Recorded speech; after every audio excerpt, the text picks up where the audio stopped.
District of Durham.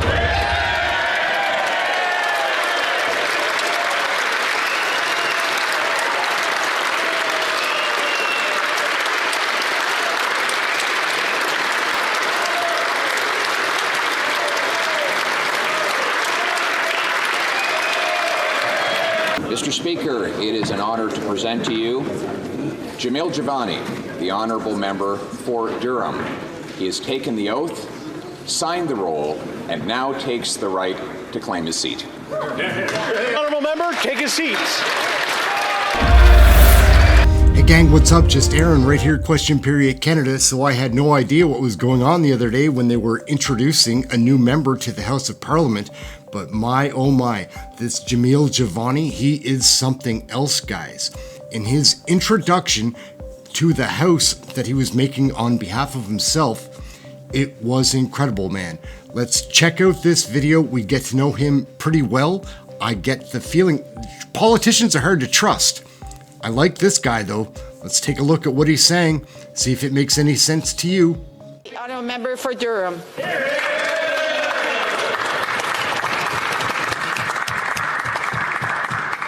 Madam Speaker, I rise in the chamber today as Canada's newest member of Parliament, elected to represent the riding of Durham. And I have a very clear message to deliver on behalf of my community in Durham. We are tired of the Prime Minister's broken promises. We are tired of the Prime Minister promising to fix this and fix that, and in return what we receive is a life that is harder and more expensive. Madam Speaker, we believe that Canadians deserve better, and we believe that the topic of debate today, pharmacare, is just the latest example of the Prime Minister promising big things only to disappoint the people of Canada. Now, I put my name on a ballot, and I wanted this job as Member of Parliament because despite the Prime Minister's best efforts, I am optimistic and hopeful about the future of this country. I believe that once we have a new leader in this great land, we will see brighter days ahead. And my optimism does not come from these big deficits or these big budget announcements. My optimism comes from my knowledge of the people of Canada and the people of Durham. My optimism comes from people like Kirk Kemp, who runs one of the biggest and most important agricultural businesses in Canada, Algoma Orchards. And as he becomes more successful in his business, he only gives back more to our community, supporting initiatives like the Bowmanville Hospital redevelopment. My optimism comes from people like Dr. Khan Chandra, a dentist in Curtis, Ontario, who has built a tremendous business, provides for his family, and gives back to our community as a connector for Durham's growing Tamil community. And my optimism comes from Kim and Leon Morrow over on Taunton Road East in Oshawa, who scrape together every spare dollar they can find and every spare moment to provide guidance and mentorship to young men and women who may otherwise fall into the pitfalls that await struggling youth. But Kim and Leon have their backs, and that is why I'm hopeful about the future of this country. You see, Madam Speaker, I'm very honored to stand here in this beautiful building, and I appreciate the chance to dress up in a suit and a tie. But my heart was not shaped in places like this. My heart was shaped by people like my grandfather, Robert McFarland, rest in peace. My grandfather, who worked as a school custodian for decades in the Toronto District School Board. A man who swept the floors and mopped the floors, who kept the classrooms tidy, who locked up at the end of the night so that children had a place to learn and teachers had a place to work. And I carry his story with me. I come into this job very much a servant, like my grandpa. I am here to protect what makes this country special, to protect the rights and freedoms of Canadians, to make sure that this country continues to be a place where people from all over the world can come and find a better life. People like my grandpa, who came here from Scotland, my grandmother, who came here from Ireland, and my father, who came here from Kenya. Now, I am aware that there is a liberal playbook that gets used against people who disagree with this Prime Minister. A playbook that likes to marginalize and vilify anyone who has the audacity to stand up and say what is happening in this country right now is not right. And that playbook the Prime Minister likes to cast people who disagree with him as racists. And I would be welcoming the Prime Minister to try that with me. You know, based on our history, I don't think that's going to go so well for him.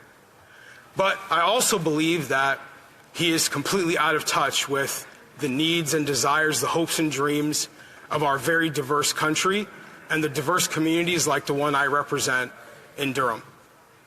He's welcome to take his claims that people who disagree with him are racist to my African father and see how that goes for him. He also uses this liberal playbook to marginalize and vilify Canadians who disagree with him by calling those of us who believe in traditional family values bigots. And I say to him, come to my riding, my diverse riding in Durham, and try that on us, where we have Christians and Muslims, Sikhs, Hindus, and Jews living together, all people who believe that mothers and fathers matter. He's welcome to try that with us. And I know his liberal playbook also likes to say that people who disagree with him don't care about the working class or don't care about vulnerable people. And I don't think that's going to work on me either. I am not a trust fund baby. Like most people in this country, I have clawed and I have scraped and worked hard for everything that I have. I don't think the Prime Minister can say the same thing.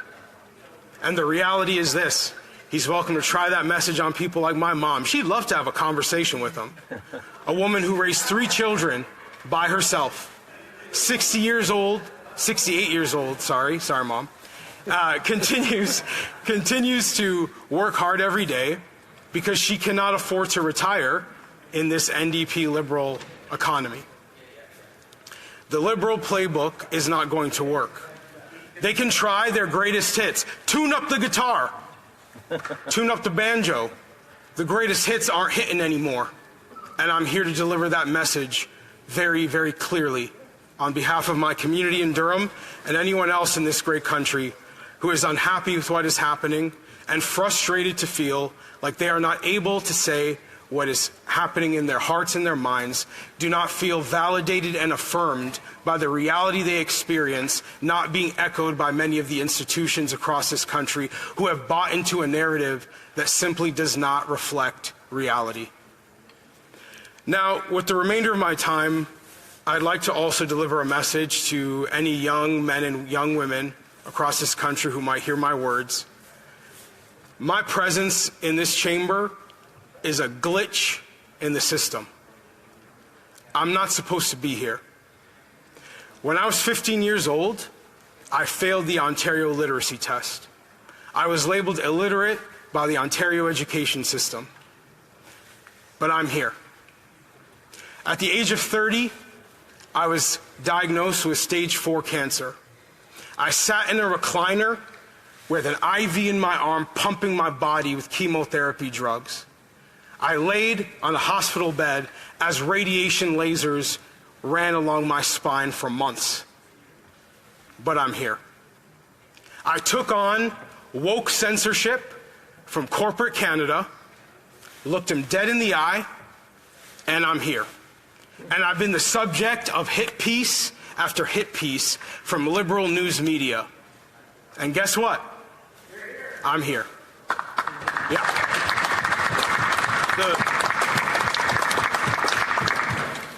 The reality is that many young men and young women are facing a variety of challenges across this country right now, some of whom are facing things that I can't even fathom. But as long as I stand in the House of Commons, as long as I'm honored to call myself a member of Parliament, I hope that I can be a walking, talking reminder that you should never give up. Don't give up on yourself, don't give up on your family, don't give up on your community, and don't give up on this country. And as long as I'm here, I won't give up on them either. Thank you. Great job. So JAMIL JIVANI is going to certainly be one to watch, guys. He's going to tear up the House of Commons floor. He seems to be a real person, And those are rare in politics, right? Not many politicians are real people, it doesn't seem to me. Some of these conservatives lately seem to be more real than at least the Liberal NDP coalition MPs that are dragging our country down, refusing to give us an election. My name's Aaron. We watch all of the question periods here daily. We broadcast that stuff. It's a blast. Come and hang out with us. Check out one of our live shows. So yes, like, subscribe, get notified, and share it. Do all those things. It's a blast. Thanks for watching this video. JAMIL JIVANI seems like the real deal. We'll see. Like and subscribe. We'll be back with more videos. Canadian federal politics, learning and sharing it with you. All right, ciao.